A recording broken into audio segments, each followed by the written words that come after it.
that was the brand new opening to Super Dragon Ball Heroes Meteor Mission number 2. These openings are designed to go ahead and get people hyped about the new Meteor Mission. Every scene in this opening is dedicated to the cards that just got released for the arcade mission. But these openings can also show you a little preview on what to expect in the next episode of Super Dragon Ball Heroes, as well as the next manga chapter. Now we're about to do a deep analysis here, so if you haven't already, hit that like button. Now the last 30 seconds in this opening really showed us a lot. We see Ozotto again in 2D animation, and he's facing off against Xeno, Goku, and Xeno Vegeta, the Time Patrollers. But then again, it also shows Majin Ozotto facing off against Goku and Vegeta, the Capsule Corp versions, the ones wielding Blue Evolution and Ultra Instinct. I can tell you right now, this is already a foreshadowing of what's to come in the promotional anime episode, as well as the promotional manga. Reason one being is we haven't seen them really go toe to toe. In the first episode of this new Meteor mission, we seen Capsule Corp Goku, Capsule Corp Vegeta, as well as Xeno Trunks face off against Ozotto. But they wasn't in their most powerful transformations. And that was because they just got out of the Super Space Time tournament. They were fully exhausted. And during that time, Ozotto was not only on planet Earth, but also many other planets, dimensions, and timelines, absorbing everybody.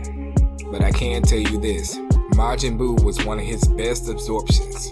Because of Majin Buu's hacks and abilities, he's able to split himself off and go into different timelines and different areas around the entire universe, absorbing and taking different abilities. In the latest manga chapter, fighting against Limit Breaker Goku and Vegeta, he actually told him that he surrendered and that he has a proposition for him.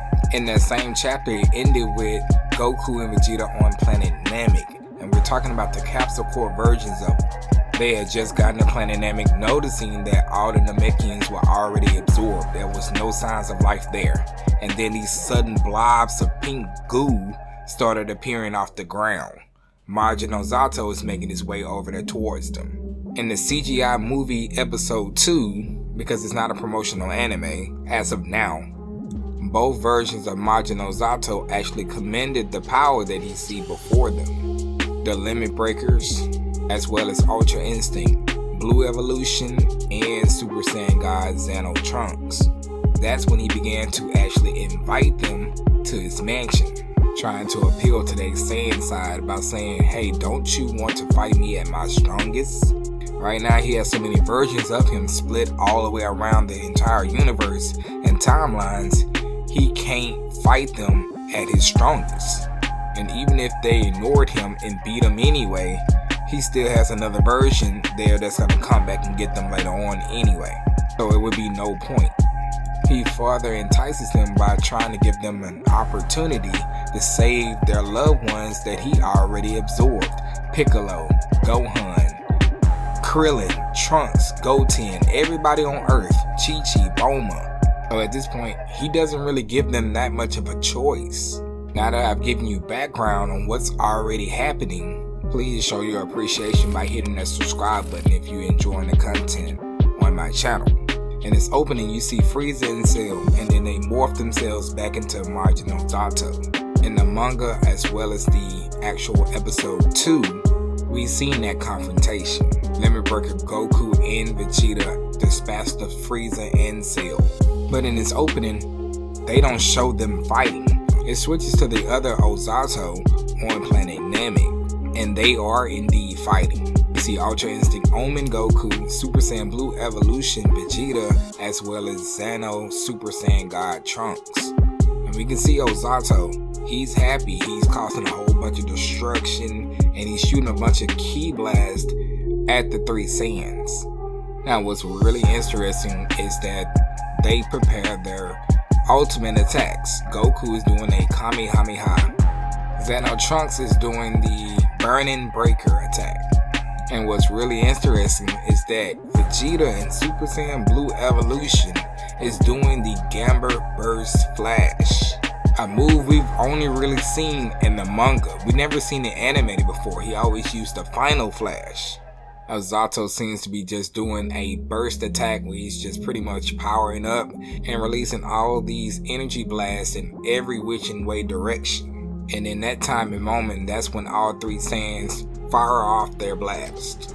Now, I could be wrong here, but I do not think that Super Dragon Ball Heroes is going to have an episode this month. I believe it's going to be in February. The reason why is because the manga has to catch up. I've been following Super Dragon Ball Heroes for a while, and it seems like it's every 2 manga chapters covers an promotional or animated episode. They split the manga in 2 parts, and currently right now in the manga, the Saiyans have already gotten to Planet Namek. But take that with a grain of salt, because at the end of that manga chapter, they are on Planet Namek, and that's where it left off in the CGI movie episode 2. It is January 13th at the time I'm recording this, so it seems like there's not going to be an episode this month, but things can still change. Now, like I said, the arcade mission for this Meteor mission number 2 premiered on January the 11th, and it is the same thing that we seen in the CGI movie episode 2. Because the promotional animation team is taking a break, they're just taking the clips out of the arcade mission and forming it into the episodes. Right now, there is no talk on when that is coming back, but I do know me and the community would greatly appreciate when it does. The one difference I did spot was at the end on Planet Namek. When Goku and Vegeta got there, he actually shape-shifted into 2 different people. And the manga, it shows 5 people that's gonna be shape-shifting. But in the arcade mission, there's 2, and that's Turles and Garlic Jr. In the arcade mission, you have to defeat them, and then he invites them to the Ozotto Palace. So that just leaves us with a lot of questions. Question 1, in the manga, who are the 5 people he's gonna shape-shift into? Question 2, once they all get to the Ozotto Palace, how strong is this guy really gonna be? And question 3, when is the next episode coming out? The manga chapters always releases on the 4th of each month, so always come back here around that time. I will have a video out showcasing what the manga is saying before translations come out. If you haven't done so, make sure to leave a like, subscribe, turn on those post notifications. That way you can be reminded every time I upload a new video. As more information come out for Super Dragon Ball Heroes, the new Meteor mission, I will drop more videos and more content to you all. I'll see you guys later.